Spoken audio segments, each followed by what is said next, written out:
नमस्कार, सुरागला न्यूज के प्रदेश बुलेटिन में आप सभी का स्वागत है। आपके साथ मैं हूं रिया तोमर। आइए नजर डालते हैं आज की कुछ प्रमुख खबरों पर। विधायक ने सरकार से की किसानों को आपदा से राहत देने की मांग। कांग्रेस के विधायकों ने विधानसभा परिसर में किया धरना प्रदर्शन। एशिया के सबसे बड़े बांध की टिहरी झील में साहसिक खेल का आगाज। गुरुद्वारे का ताला तोड़कर 10,000 रुपए चोरी करने का आरोपी गिरफ्तार। अतिक्रमण चिन्हीकरण के विरोध में किया गया धरना प्रदर्शन। घोर लापरवाही के चलते नर्स ने जिंदा मरीज को बताया मृत। 5 महीने से राज्य आंदोलनकारियों को पेंशन न मिलने पर भारी आक्रोश। पकड़ा गया रिटायर्ड एसडीएम के घर से चोरी करने का आरोपी। पूर्व विधायक राजेश शुक्ला ने जिलाधिकारी को सौंपा ज्ञापन। तहसील परिसर में हस्ताक्षर अभियान चलाते हुए किसान नेताओं ने किया खुलासा। अब खबरें विस्तार से। हरिद्वार के खानपुर से निर्दलीय विधायक उमेश शर्मा ने एक बार फिर आपदा जैसे गंभीर विषय पर सरकार से किसानों को 11,000 रुपए प्रति बीघा के हिसाब से मुआवजा राहत देने और किसानों के पुराने बिजली और पानी और ऋण माफ करने की मांग की है। वहीं विधायक ने कहा कि अगर किसानों को राहत मिलेगी तो सरकार का सभी लोग आभार प्रकट करेंगे। संवाददाता सुनील राज की रिपोर्ट।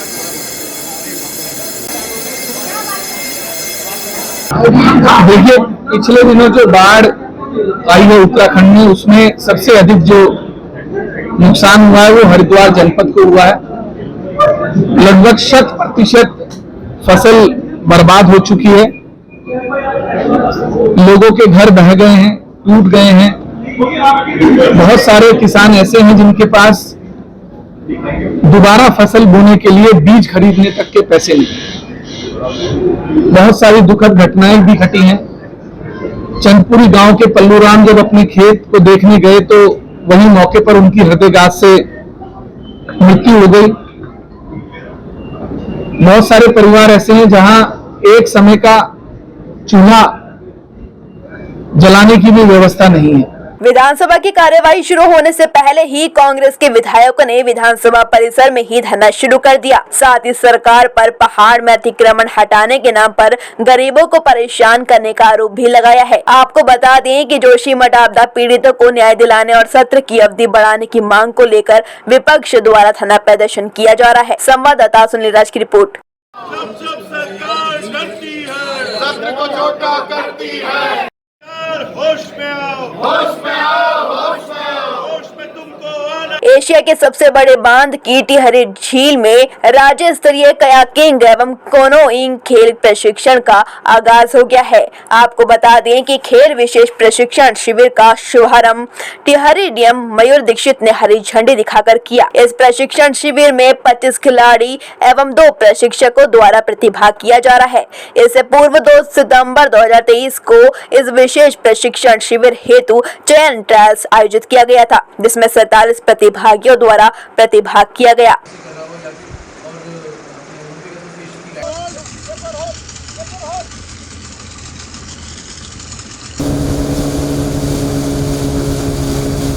देखिए, यहाँ पर टीएचडीसी और उत्तराखंड ओलंपिक एसोसिएशन और आईटीबीपी इन तीनों के सौजन्य से एक वृहद राज्य स्तरीय कायाकिंग और कैनोइंग का कैंप आयोजित किया जाता है, जिसमें हमारा जो स्पोर्ट्स निदेशालय है उसका भी यहाँ पर सहयोग है। और इसी के इनॉग्रेशन के लिए हम लोग यहाँ पर आए हैं। कल यहाँ पर ट्रायल्स हुए थे और आज से 10 दिन का शिविर लगेगा और फिर 14 तारीख से इसके फाइनल्स होंगे। तो इसी क्रम में जो यहाँ पे प्रतिभागी हैं उनको कोई समस्याएं ना आए, जो हमारे यहाँ पे बच्चे आए हैं, स्पोर्ट्समैन आए हैं, उनको पूरी सुविधाएं मिल सके, बेस्ट फैसिलिटीज़ मिल सके, इसी के लिए सभी लोग प्रयास कर रहे हैं और हमारे स्टेट का और हमारे देश के नाम रोशन कर सकें। आगे फर्दर इवेंट्स में लोग पार्टिसिपेट करें, इसके लिए इनको यहाँ पर ट्रेनिंग दी जा रही है और पूरा जो भी पॉसिबल जिला प्रशासन का सहयोग अपेक्षित होगा पूरा इनको दिया जाएगा। उनकी चाय तो एक साथ होनी चाहिए, सब लोग एक साथ बैठना ही नहीं चाहते। पापा, try this. लो, सब लपक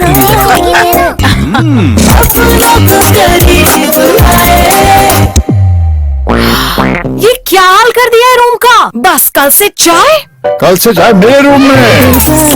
देवर पर नमकीन केआरसी रानीखेत स्थित गुरुद्वारे का ताला तोड़कर दान पात्र से 10,000 रुपए चोरी होने का मामला सामने आया है, जिसके बाद जनपद अल्मोड़ा के वरिष्ठ पुलिस अधीक्षक रामचंद्र राजगुरु द्वारा घटना का तत्काल संज्ञान लेकर चोरी का शीघ्र खुलासा करते हुए एक अभियुक्त को गिरफ्तार किया गया। आपको बता दें कि कोतवाली रानीखेत हेमचंद्र पंत के नेतृत्व में पुलिस टीम का गठन किया गया, जिसके बाद सीसीटीवी सीसीटीवी कैमरों को खंगालने पर अभियुक्त पंकज जीना को अशोक द्वार रानीखेत से पुलिस ने गिरफ्त में लिया। संवाददाता हेमंत सिंह मेहरा की रिपोर्ट।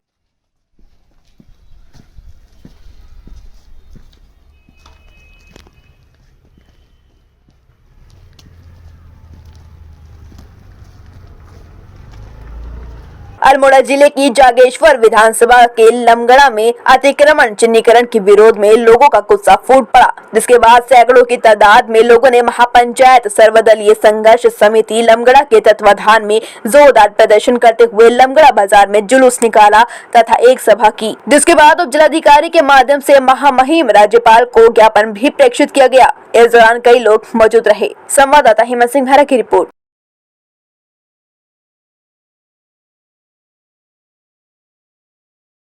हल्द्वानी का सुशीला तिवारी हॉस्पिटल अपने कारनामों के लिए हमेशा से सुर्खियों में रहता है। एक बार फिर यहां तैनात नर्स ने इसकी शान में एक और नगीना जड़ दिया है। कारनामा भी ऐसा कि यहां अस्पताल में भर्ती अस्थमा के मरीज को चिकित्सालय के स्टाफ ने मृत घोषित कर दिया, जबकि वह ठीक था। लेकिन मौत की खबर आग की तरह रिश्तेदारों के बीच फैल गई।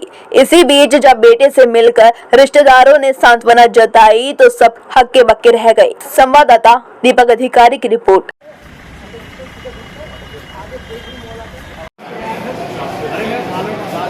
जी, मेरा नाम वेद प्रकाश है। हम छड़ैल पे रहते हैं और हमारी जो घरवाली के भाई साहब बड़े वाले हैं हमारे जेठू हैं, तो वो डॉक्टर सुशीला तिवारी में भर्ती है, जिन्हें सांस लेने में दिक्कत होती है। उसी के उसमें हम शाम को देखने आए 8:30 बजे। मैं मेरा भाई आया तो हमने चौथी उसमें गए मेडिसिन विभाग में, तो वहाँ आपने पूछा नर्स से, तो मैडम कि ये नवीन चंद आर्य लामोचौड़ कहाँ पे हैं, कौन से वार्ड में? तो उनने हमें बताया कि वो नवीन चंद आर्य तो 3:27 में एक्सपायर हो गए, जिससे हमें कि दिल भी दुखा और हमें ऐसी घबराहट हुई कि अभी अभी ऐसा क्या हुआ। उतने में हमारे जो है कि उनके बड़े जेठू के लड़के पंकज हमारे वो सामने से आ रहे थे, उनकी मम्मी आ रही थी, तो हमने उनसे पूछा कि हाँ भाई क्या है, पापा कैसे हैं? तो उन्होंने कहा पापा तो सामने भर्ती है। तो हमने नर्स से दोबारा कहा तो हमसे ऐडने लगी, बोली हमारी गलती नहीं है, तो जो दिन में स्टाफ नर्स थी उसकी गलती है। उसके बाद हम जोशी जी के पास गए, मैं और मेरे भाई साहब, उन्होंने उनसे वार्ता की। जोशी जी ने ये कहा कि सुबह एक एप्लीकेशन देना, ये तो बहुत दुख की बात है जो हमारा स्टाफ ऐसा कह रहा है, तो इसलिए हमने अभी जो एक एप्लीकेशन लिख के दी है। इंक्वायरी बिठाते हैं, इसमें कार्रवाई करते, इंक्वायरी करते, अगर गलत साबित हो गया तो उनकी अगेंस्ट जो है एडमिनिस्ट्रेटिव लेवल पर एक्शन लिया जाएगा। तो एक देखिए अभी तो मेरी संज्ञान में है नहीं, आपसे पहली बार मैं सुन रहा हूँ। ऐसा तो कुछ होगा नहीं, अगर होगा तो उसमें मैं पता लगा लूँगा। मेडिकल स्टूडेंट साहब को बोलूँगा कि रिक्वेस्ट करिए, एक अर्जी दे दीजिए, उसमें तथ्य पता लगा लेंगे कि क्या हुआ कैसे नहीं हुआ, जो हम पता लगा लेंगे। और नर्सिंग स्टूडेंट साहब से मैंने आपसे मिलने कि कौन सी नर्स थी, अगर ऐसा होता नहीं है फिर भी इनको ऐसा लूज स्टेटमेंट से पहले सोच समझ के बोलना चाहिए, क्योंकि आदमी तो जब मृत होगा उसको डॉक्टर ड्यूटी से बात करनी चाहिए। जो भी होता है डॉक्टर ड्यूटी होगा उससे बात करें, स्पष्ट करें। मैं इसे खुद देख करके आए। अब वो कई बार होता है, कई बार नाम का एक मरीज होता है, कई वैसा कई मौका होती है, फिर भी अब ऐसा है तो थोड़ा सा गैर जिम्मेदार ना रवैया, ऐसा नहीं होना चाहिए। अल्मोड़ा से 30 किलोमीटर दूर मनियागर में राज्य आंदोलनकारियों की बैठक में बीते 5 महीने से राज्य आंदोलनकारियों को पेंशन न मिलने पर भारी आक्रोश है। राज्य आंदोलनकारियों ने आरोप लगाया है कि राज्य में बारी बारी सत्ता में आई कांग्रेस और भाजपा ने जहां अपने अपने लोगों को मानकों में ताक में रखकर राज्य आंदोलनकारी चिन्हित करवाया है, जबकि अनेक वास्तविक राज्य आंदोलनकारी आज भी चिन्हित नहीं हो पाए हैं। संवाददाता सिंह मेहरा की रिपोर्ट। शहर के जज फार्म निवासी रिटायर्ड एसडीएम के घर हुई चोरी के मामले में पुलिस ने खुलासा करते हुए एक पुताई का काम करने वाले आरोपी को गिरफ्तार किया है। आरोपी का नाम धर्मेंद्र कश्यप है, जो कि पंचशील कॉलोनी पीली कोठी का रहने वाला है। आरोपी के पास से 2 अंगूठी, कान के टॉप्स, मंगलसूत्र समेत कई सारे आभूषण बरामद किए गए हैं। पुलिस के अनुसार चोर रिटायर्ड एसडीएम के घर पर पहले पुताई का काम कर चुका है। ऐसे में उसको एसडीएम के घर के बारे में पूरी जानकारी थी। इससे पहले भी धर्मेंद्र पर 3 मामलों में मुकदमा चल रहा है। संवाददाता दीपक अधिकारी की रिपोर्ट। मैं एसडीएम साहब की मिसेज श्रीमती सुशीला रावत द्वारा जो है एक नकबजनी की तहरीर दी गई। इसमें सर्विलांस और आपका सीसीटीवी फुटेज के आधार पर पुलिस ने आगे की कार्रवाई की थी। इसमें धर्मेंद्र कश्यप की पुलिस द्वारा गिरफ्तारी की गई, जिससे आपका उनके घर में नकबजनी की जो ज्वेलरी थी वो बरामद की गई है। इसमें धर्मेंद्र कश्यप ने पूछताछ में बताया है कि उसके विरुद्ध पहले भी 3 मुकदमे कायम हैं, जो 2 NDPS के हैं और 1 नकबजनी का मुकदमा है। ये इनके घर से 500 मीटर की दूरी पर रहता था। पहले इसके द्वारा उस घर में पेंटिंग का काम किया गया है, इसलिए उसको घर की पूरी नॉलेज थी। इसके द्वारा पहले पीछे गेट का ताला जो है वो तोड़ा गया सरिये के माध्यम से, लेकिन वो गेट नहीं खोल पाया, तो इसने फ्रंट का ताला तोड़ा है। उसके अंदर जा करके उसको पता था मैडम चाबी आपका रखती हैं, कहाँ पे रखती हैं। उसने चाबी निकाल करके संदूक बाहर ले जा करके संदूक की ज्वेलरी निकाली है, और इसमें टीम द्वारा जो उत्कृष्ट कार्य किया गया है उसके लिए 5000 रुपये के इनाम की मेरी तरफ से। हाँ, इसमें जितनी ज्वेलरी गई थी वो और 1000 रुपया जो है वो बरामद किया गया। क्योंकि चाय तो एक साथ होनी चाहिए, सब लोग एक साथ बैठना ही नहीं चाहते। पापा, try this. लो, सब लपक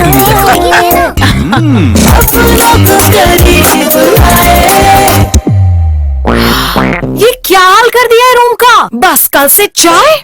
कल से चाय मेरे रूम में। देवर पर नमकीन। पूर्व विधायक राजेश शुक्ला द्वारा नगला वासियों के साथ जिलाधिकारी को एक ज्ञापन सौंपा गया है। आपको बता दें कि नगला नगर पालिका क्षेत्र की मलिन बस्तियों का नियमितीकरण करने का प्रस्ताव शासन को भेजने के संबंध में सभी के साथ मिलकर पूर्व विधायक द्वारा ज्ञापन भेजा गया है। संवाददाता दुर्गेश तिवारी की रिपोर्ट।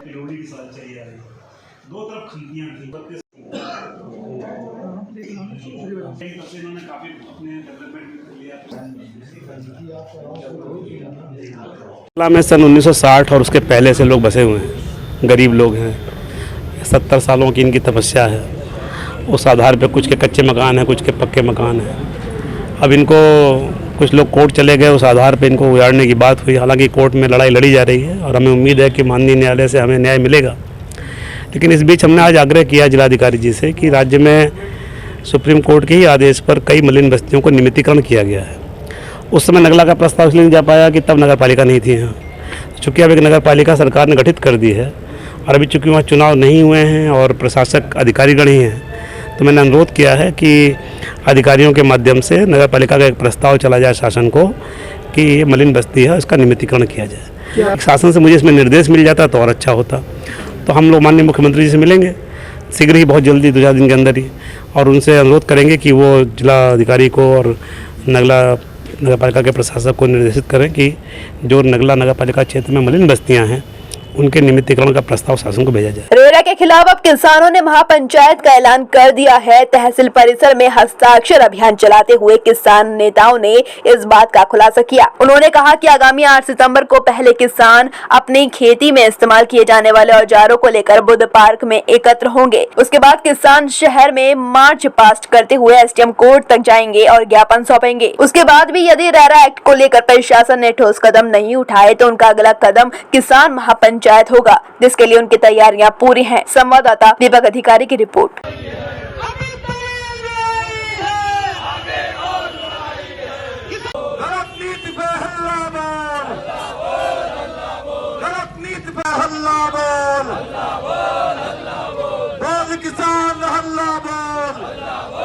युवा किसान संघर्ष समिति गैर राजनीतिक तरफ से गैर राजनीतिक संगठन की तरफ से लगातार हम ये आंदोलन चलाए हुए हैं। हम लगातार चला रहे हैं। जिस तरह रेरा कानून हम पे थोप दिया गया, आपने रेरा कानून की विसंगतियों को दूर किए बिना ऐसी कमरों में आपने ये गुलाबी किताब हम पे थोप दी। आपको भूतल पे जाके देखना चाहिए था। जिस तरह हमारे किसानों को 5380 स्क्वायर फीट और एक खाता नंबर में से जीवन भर एक ही बेच पाएगा। अगर दूसरे भाई को कोई बीमारी हो गई, बेटी की शादी हो गई, हमारी जो भूमि है वो हमारा बैंक है। बैंक की तरह किसान उसका इस्तेमाल करता है। अगर हमें कोई दर्द होता है, कोई परेशानी होती है, तो ऐसे में ही किसी किसान अपनी भूमि देकर अपना काम चलाता है। तो आपके द्वारा हमें प्रतिबंधित कर दिया गया है, हमें बंद कर दिया गया, हमें कमरों में बंधक बना के रख दिया गया है किसान को, और ऊपर से तुमने रेरा कानून लागू कर दिया है। पहले हम रेरा के फेर में थे, फिर प्राधिकरण हमारे ऊपर आ गया, उसके बाद ट्विन सिटी जैसे आपने गोला पार में ट्विन सिटी का बम फोड़ दिया है, उस पर भी स्पष्टीकरण होना जरूरी है। देखिए, ऐसा है कि जो ये कानून अब तो सबके सामने सर्वविदित हो गया है।